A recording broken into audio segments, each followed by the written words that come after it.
wonderful artist, Miss Flora Purim. We'd like to let you know who the guys are. George Duke at the keyboard. Miroslav Vitous on bass. Ndugu on drums. Raul De Souza on trombone. Airto Moreira, percussion. The first thing is a group composition that's called Funky Thing.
I'm free. So light as a feather can be.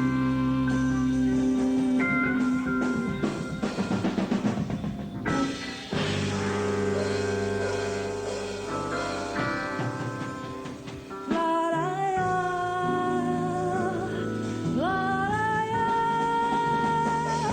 la la la.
Purim, ladies and gentlemen.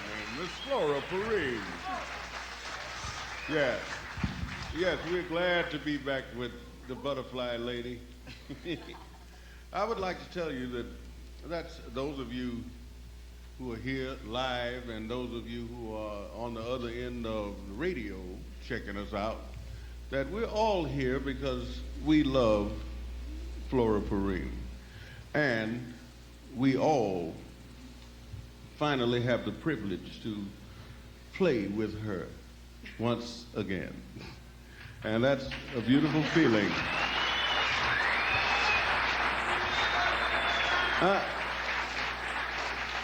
I must also say that Flora is the bearer of goodwill in so many ways, not just because she's a great talent and a wonderful person, but she has some other things going, because I don't know of an occasion like this. I have performed in many correctional facilities. Many. That is, from minimum to maximum security. But I've never seen a thing where people come from the outside and come in and perform in a show with an inmate in a facility, and everybody is having a ball because they have the privilege to do it. I came in from Seattle to do this, so, you know, it's kind of heavy. Miss Flora.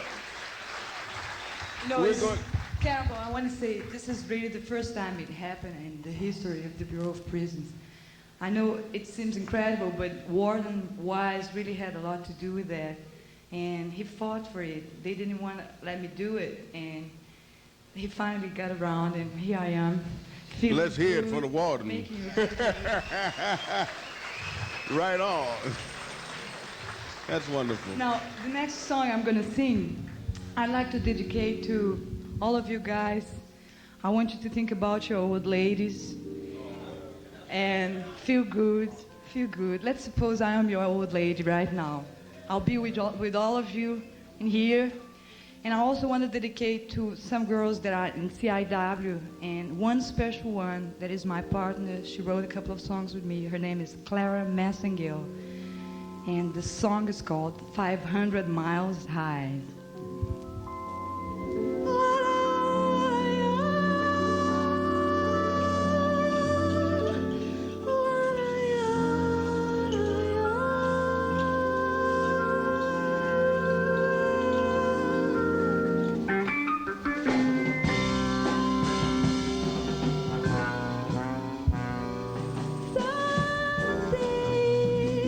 You look into her eyes, then they'll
let your love stay so free that it never can die, never die. You recognize this is true. Above the sky, you will always stay.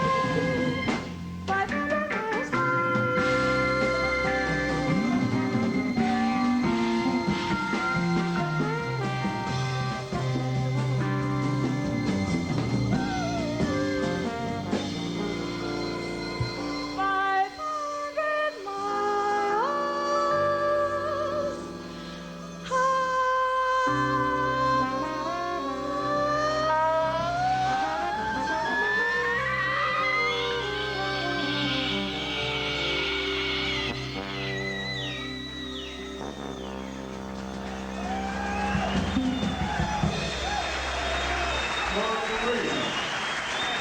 Yes, 500 Miles High. That's a composition by the great Chick Corea, who I'm sure some of you know. He bad. Yeah, I know. Here's a composition by a Brazilian composer whose name is Lobo. And it's kind of fitting since Raul, Airto, and Flora are all Brazilians that they do this tune. This one's called, what is it? Casa Forte. Yeah. Is my Xbox working?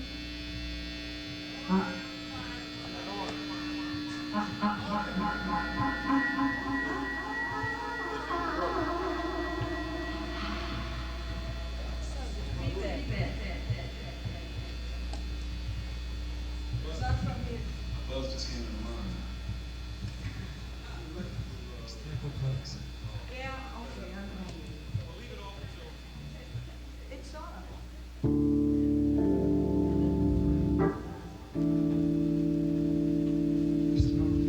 Turn it on. Turn it on. I'm not gonna use it.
Casa Forte. Yeah, thank you very much. Flora Purim, once again, ladies and gentlemen. We are enjoying her so much.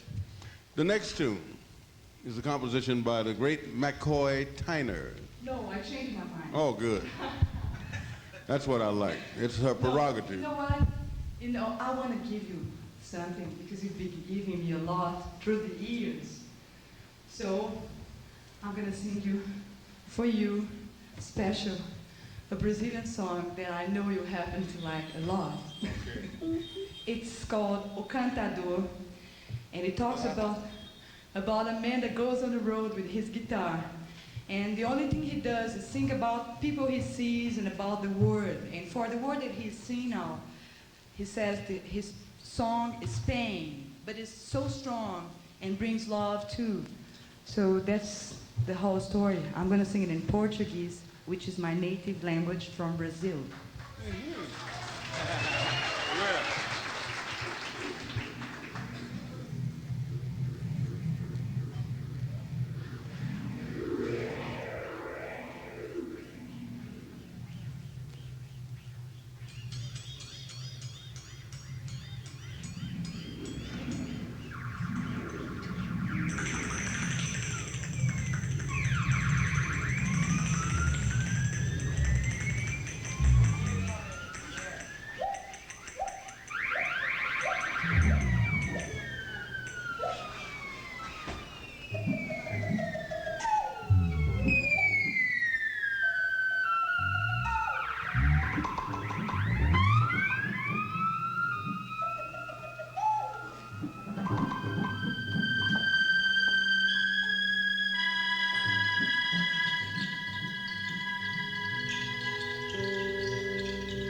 Amanhece, preciso ir.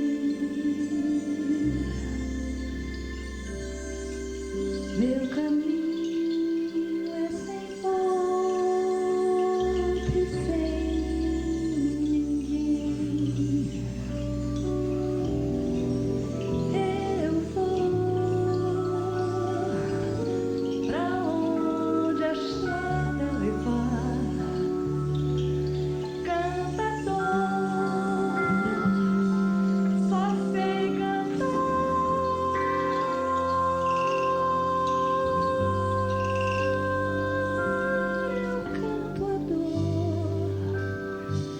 Canto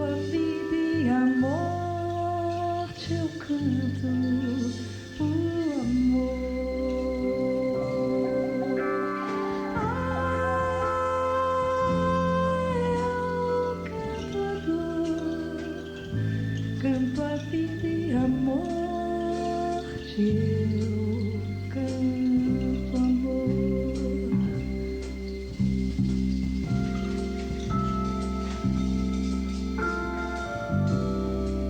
Cantador não escolhe seu cantar.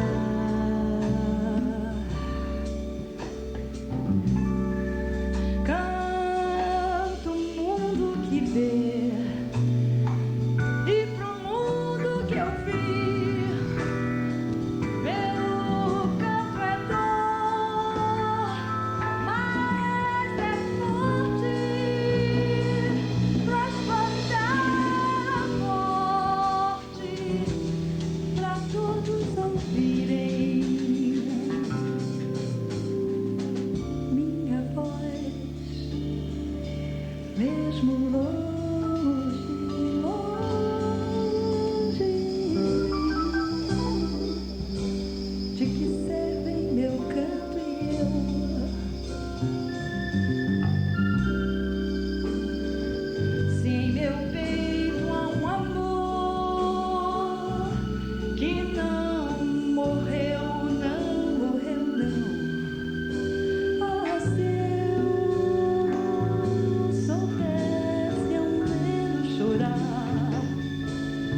forte eu canto o amor.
We're grateful. Wow.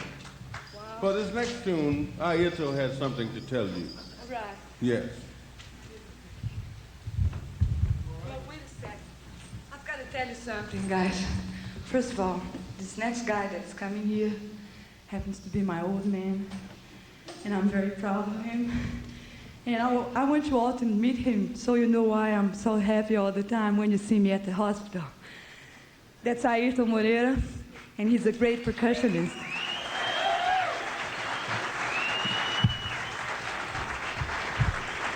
Mm-hmm.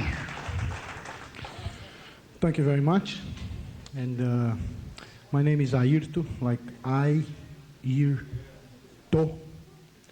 And I am from Brazil. And I used to live in New York for 8 years. And now I'm living in Los Angeles. So I can come and visit Flora twice or 3 times a week.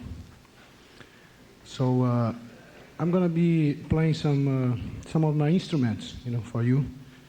And I'll start with the tambourine, which is not a big thing. The tambourine, like everybody knows, the tambourine is all over the world. All kinds of tambourines. Some, they have the skin, the head. Some of them they don't, as you know. And there are even square tambourines, And Chinese, tambourine. Another day I was in Chinatown in San Francisco. And I saw a Chinese tambourine, and it's beautiful, and a big one. But it was kind of too heavy to play the way that I play. So I didn't get it. But it's still there.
This one.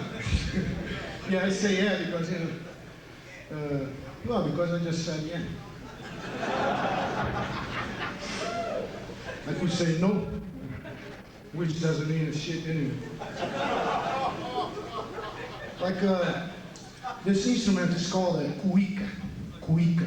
And it's a Brazilian instrument, which, doesn't mean nothing. And has a bamboo stick, inside, which is attached to the front, the skin. And this is a wet piece of cloth. And it's a kind of, it's a friction, Let me show you. With the wet piece of cloth, and the bamboo stick, and you get a weird sound.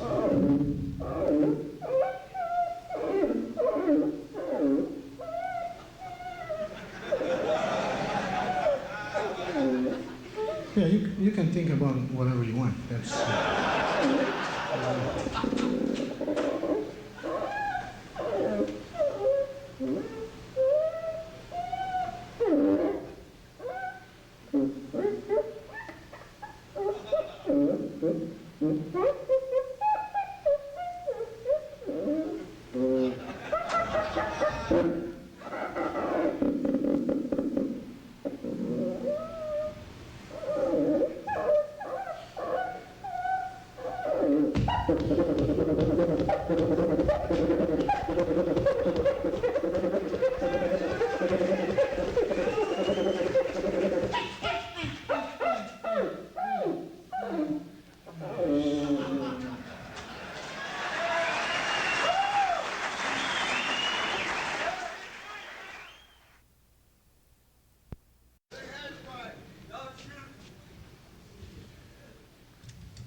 No, this is not a bow and arrow, or not even a pipe.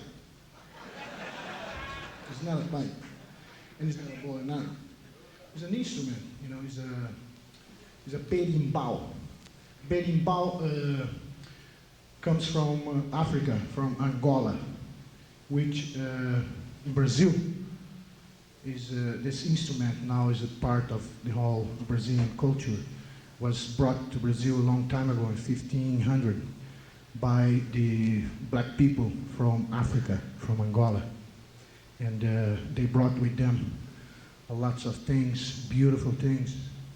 And today is all mixed, you know, in Brazil. And we still have spiritual rituals, which we call spiritismo.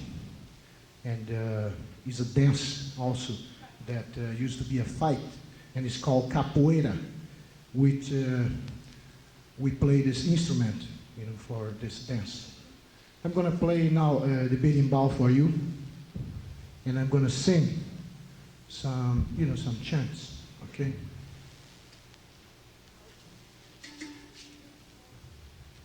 This is KBCA, Los Angeles.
Airto Moreira, ladies and gentlemen.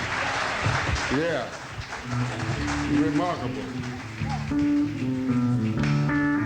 Once again, we welcome back the band and Miss Flora Purim. A composition by another Brazilian, Airto. This one's called Jive Talk.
that's gonna be it. And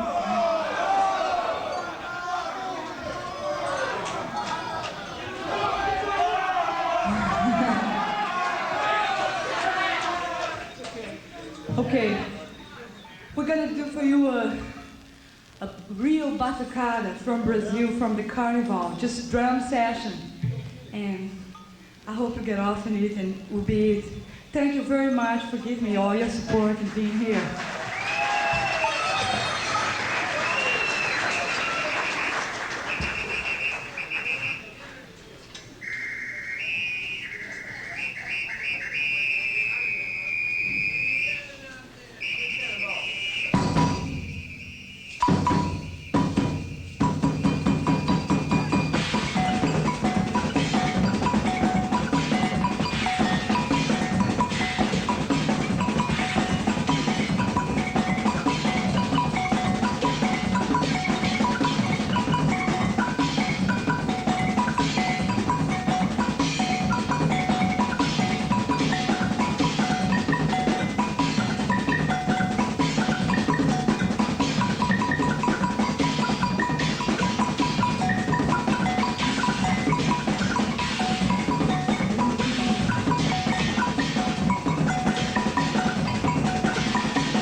Some back in the wings. Once again, it's been our pleasure to perform for you here at Terminal Island and with those of you out there on the other end of KBCA. And once again, thank you, Ms. Flora Purim, for being so rich. Bye-bye.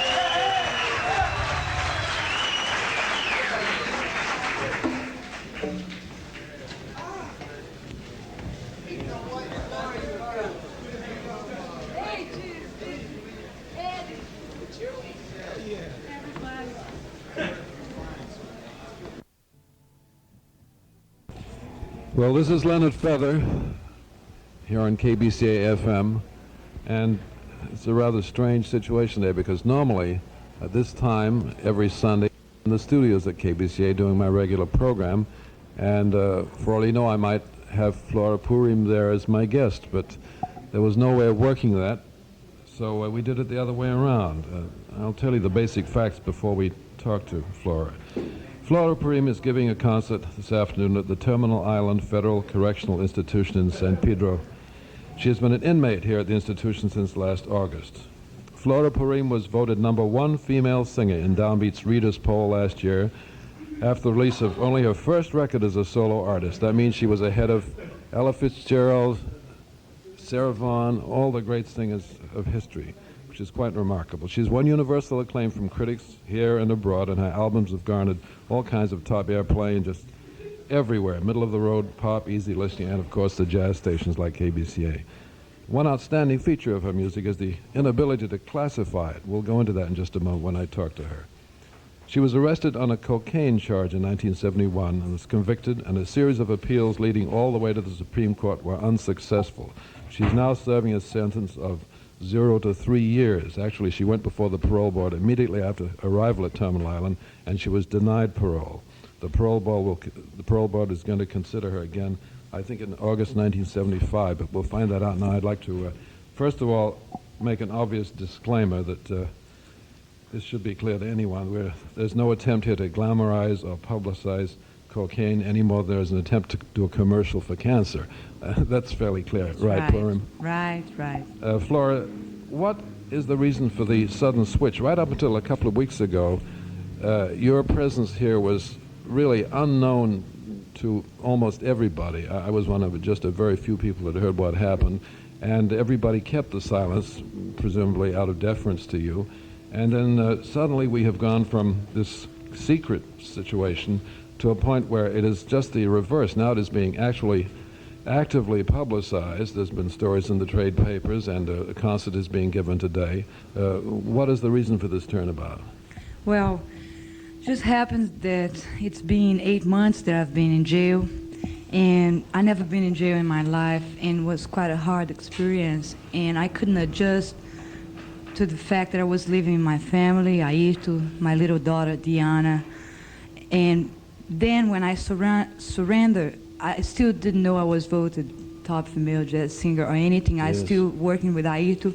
I finished my record, Stories to Tell, and I came in. And after 8 months, I can say I learned a lot since I've been here in county jail, and I met a lot of people. And it's been a demand for me to work, like people's been calling Fantasy Record, asking about me, and I just felt that it wasn't fair to hide anymore, because it's true and it happened and I'm still here. There are so many emotions that I was thinking when I watched the first of the two concerts. Of course, the second one is going on in a few minutes, but whether you feel embarrassment, self-pity, excitement, bitterness, determination to straighten out, what are your real basic emotions today? You want to really know that? Yes. I feel very excited, because music is being my main form of communicating, even with myself, I know. And for me to have the chance to sing with musicians like George Duke and Miroslav Vitous and Airto and Ndugu and Cannonball and Raul, I know not even when I was on the streets, I couldn't get it together, because each one of them has got their own thing going. Miroslav's got his own band coming, and George works with Frank Zappa. Cannonball's got his band, and Ndugu works with Santana right now. So I feel really emotional and excited, and I know I'm making people feel good, so I feel good. It took quite a lot of effort to bring all these musicians together here today, didn't it? Well, mostly it was their own willingness, which, I really appreciate. They made me feel so well by just coming in and giving me their time, and it's just, I feel good, and I hope everybody holds on till I get out of here, because I'm ready, Well, what is the situation regarding the possibility and the likelihood of when you will get out?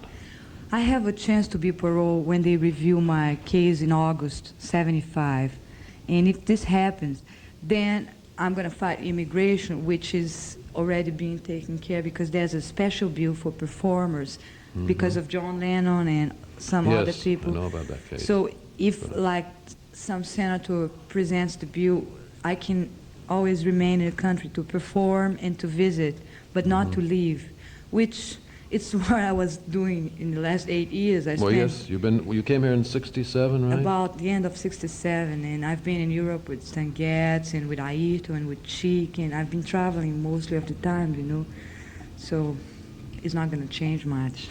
No, I would think that once you do get out, you will have a very bright career ahead of you. How do you compare your situation with, say, Billie Holiday, who got into trouble much later in life? Well, there's a different on the dope that she was using Different too. kind of narcotics, that's very Yeah, true. well, like that, like, you know, on stuff you can really get strung out and Right. and you can decline. And I used cocaine and I smoked weed and I took pills. I used all kinds of drugs, but junk, you know. And after I was busted, a month after, Chick Corea invited me to be part of the band Return to Forever. So when we had to go to Japan, I told him, listen, I don't know if they're going to let me go because I was busted. I told him about what happened, and he said, why don't you come to a Scientology place and talk to some people that I know? So I went in, and it felt really good, you know. They accepted me the way I was, and I really improved my senses about everything. I started to confront my own situation exactly how it was, with no self-pity or nothing like this, just saying, well, I was busted and it was it, I have to handle it, and that's what I'm doing right now. Well, that answers my question then. No self-pity, no real bitterness about Well- what's happened. Maybe a little. No, I saw horrible things, you know, and they're gonna stay inside of me for the rest of my life, but I think I learned from it, you know, and I just find out that there are other kind of people that need understanding and help, and they're human beings just like me, you know. And of course I found out in a hard way, but everything is worth it, you know, and I'm taking a great lesson out of my jail time. Well, your spirit and your morale sound marvelous. It's really impressive. How have the contacts been with the outside, with musicians writing to you and so forth? Incredible. I've got letters every month from Billy Cobham, from Stan Getz, from Chick Corea, from Stanley. They even writing music and sending it to They me. do? Yeah. And Airto comes to visit me twice a week and brings Diana. And once in a while he writes a song for me and I write a song for him. And that's what's happening. Airto has moved down here now, I assume, right? Yeah. Airto, can you come in for a moment? Yeah. Hello. You are now living in the Los Angeles area, right? Yes, yes. I'm living in Alta Loma Road, which is close where the Playboy Club used to be. Yeah, I know where you are. So, and you continuing with the group without Flora? Yeah, yes. By the way,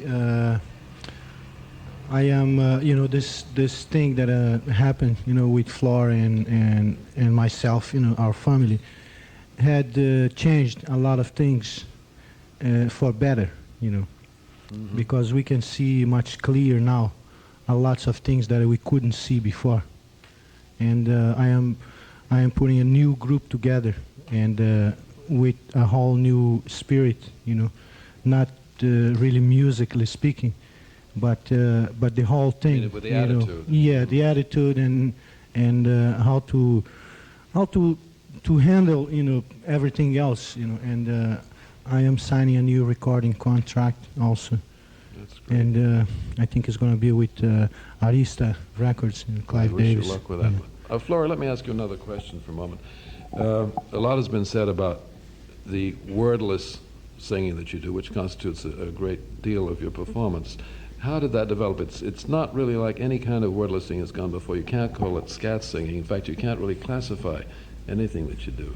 Yeah, well, as I said to other people, it started when I was working with Ron Carter and Hermeto and Airto. You know, we went to do those concerts in Mexico, and Hermeto came to me and said, listen, why don't you use your voice, like we didn't have a horn or anything in the band then, and just make sounds and back me up when I do things like this.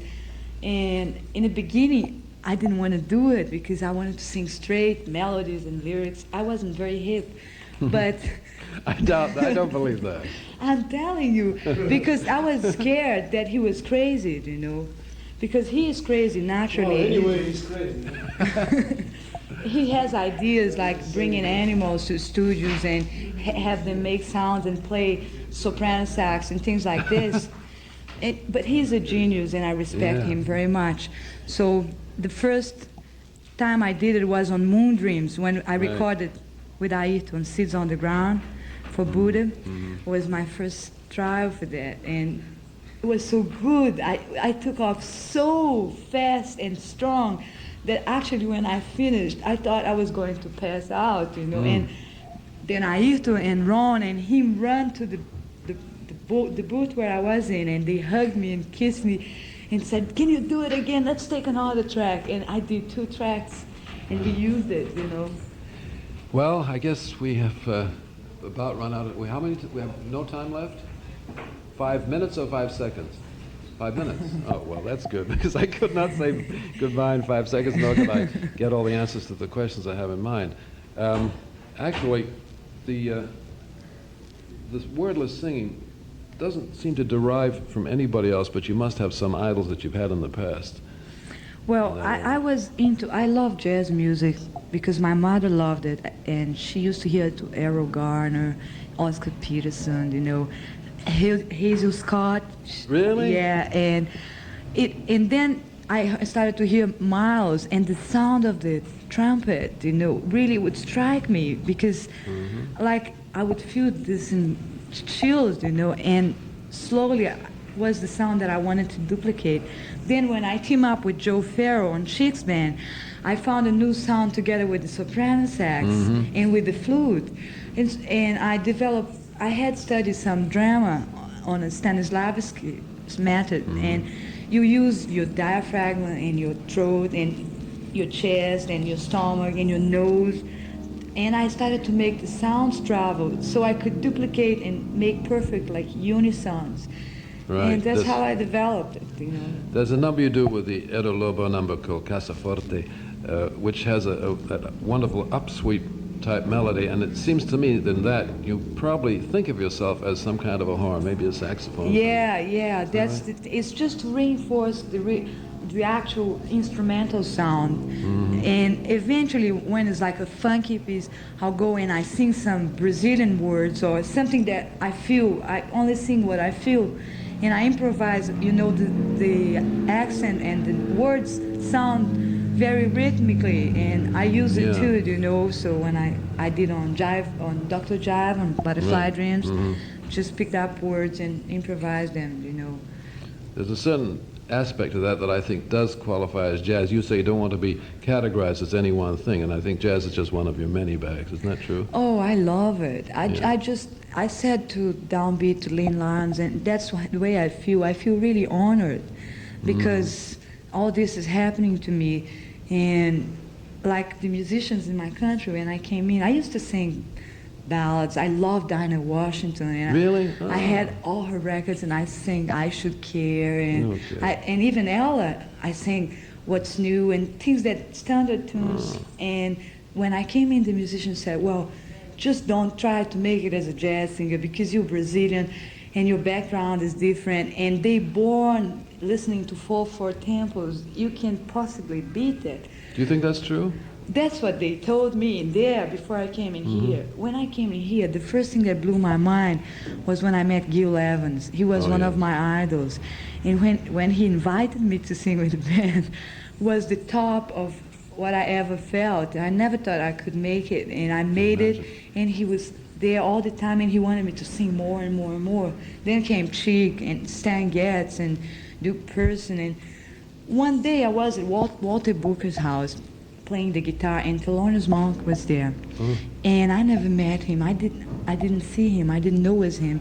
And I played a ballad, a Brazilian ballad, and I sang.